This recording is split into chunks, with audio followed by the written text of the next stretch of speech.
Yes, Revenge of the Sith only took about 5 days from the beginning of the movie to the birth of Luke and Leia. 5 days.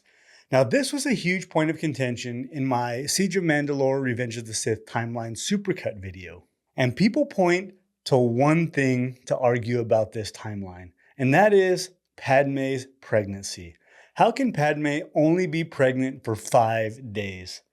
Now, this movie should span over about 9 months, right?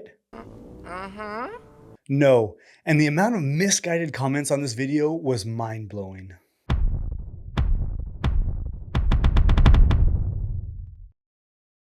Now, it's clear to me that there's a huge number of people who watch that video that don't really understand how pregnancy works.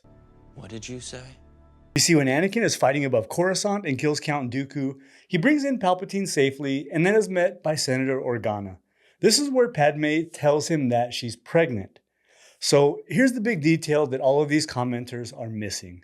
This is not when she got pregnant. This is just when she tells Anakin she's pregnant. You see, this is the first time she's seen Anakin in months.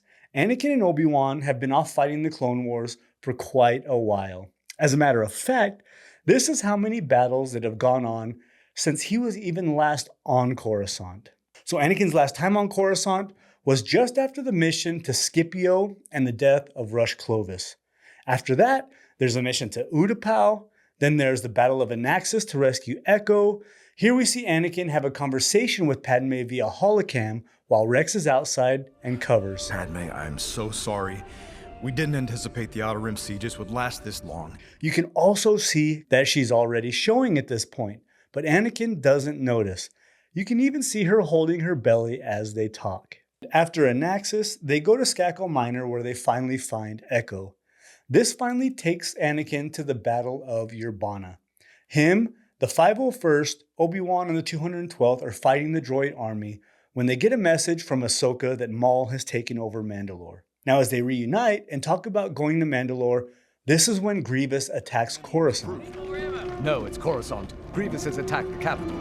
Not to worry. Our fleet can be there within the hour.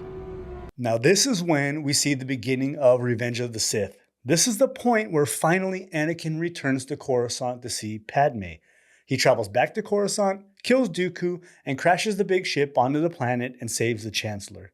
Here, Padme shares the news with Anakin that she's pregnant. Now, it's been months since he's last seen her on Scipio. And remember, for those of you guys who have watched the Clone Wars, Anakin and Padme were not on good terms after Scipio when Anakin wiped the floor with Rush Clovis after his jealousy got the best of him. So I'd argue that this wasn't even the time when he got her pregnant. Before that, he was on Coruscant back when they were chasing Fives after Ringo Vinda. So it was either during this time, or it could even be when Padme was representing Ahsoka during her trial that this happened. That could also make sense. And Natalie Portman also confirmed in an interview that she wore the same stomach prosthetic through the entire movie. It did not grow over time, but she did wear a dress that hid her baby bump, seeing as she needed to hide it from everybody anyway. Okay, so now with that nonsense out of the way, we all understand how pregnancy works. Let's discuss the rest of the 5-day timeline of the movie. Obi-Wan versus Grievous on Utapau, the attempted arrest of the Chancellor, Order 66, and the Battle of Mustafar.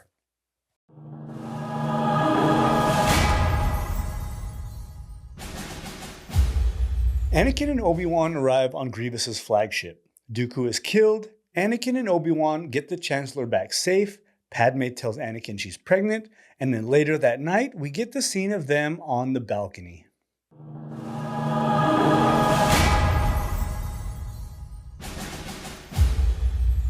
The night of day 1 and into day 2, Anakin has a nightmare/vision of Padme dying. The next day, Palpatine appoints Anakin to the council, then Anakin sits on the first meeting where he is denied the rank of Master. What? Shortly after this, Yoda leaves for Kashyyyk where the battle begins there. That night, Anakin sits at the opera with Palpatine where he's told about the tragedy of Darth Plagueis the Wise.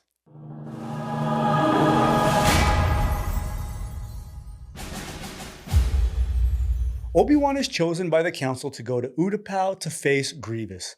As Obi-Wan leaves, he says goodbye to Anakin for the last time, at least as he knows him as Anakin. Obi-Wan arrives on Utapau and fights and kills Grievous. Palpatine reveals to Anakin that he's the Sith Lord and wants Anakin to join him. Anakin goes back to tell Mace about Palpatine. Mace goes to arrest the Chancellor. Anakin shows up, Mace is killed, Anakin becomes Darth Vader. Vader marches on the Jedi Temple in Operation Nightfall, and Sidious unleashes Order 66. The time has come. Execute Order 66. The Great Jedi Purge begins. Obi-Wan escapes the clones on Utapau, and Yoda escapes from Kashyyyk.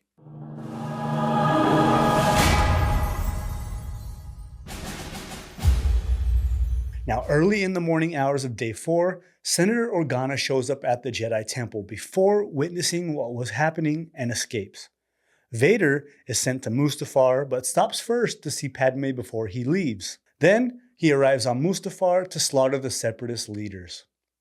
Obi-Wan and Yoda see the hologram of Anakin killing younglings and Jedi at the temple. Sidious addresses the Senate in an emergency meeting and announces the new Galactic Empire. Padme arrives on Mustafar, and Yoda fights Sidious but fails and escapes with the help of Senator Organa. The Battle of Mustafar begins. Obi-Wan fights Vader in the most epic lightsaber fight in history.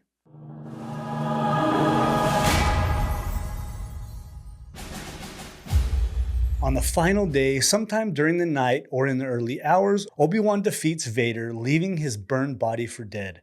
Obi-Wan leaves, Sidious arrives and saves Vader. Bail Organa and Yoda arrive on Polis Massa, where Obi-Wan brings Padme, and Luke and Leia are born. Also, this begins the reconstruction of Darth Vader.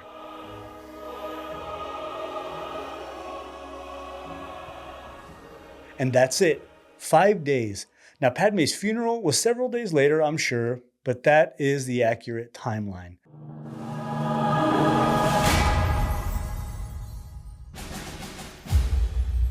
Now, let's talk about travel time and distance, because I know that's a big question. So travel time in Star Wars is a little vague. So here's what we have. In the final arc of the Clone Wars, Obi-Wan tells Anakin this. No, it's Coruscant. Grievous has attacked the capital. Not to worry. Our fleet can be there within the hour. Now, they're on the planet Urbana. So according to Wikipedia, Urbana is located in the Savareen sector in the Outer Rim, which would put it somewhere near Tatooine. And they can make it to Coruscant within an hour.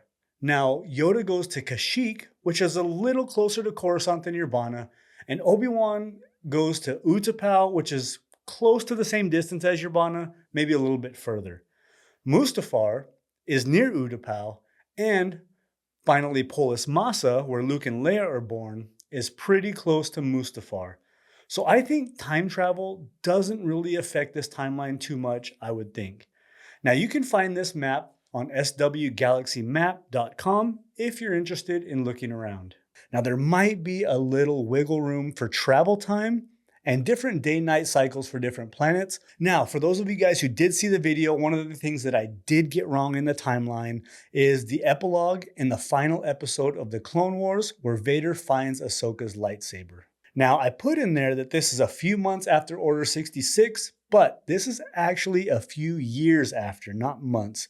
Those are stormtroopers, so it's at least a year, but maybe 2 have passed before these dummies start replacing the clones. Now, for those of you that haven't seen my Siege of Mandalore Revenge of the Sith supercut, I highly recommend it. I spent a lot of time and energy on it, so click here to see that video.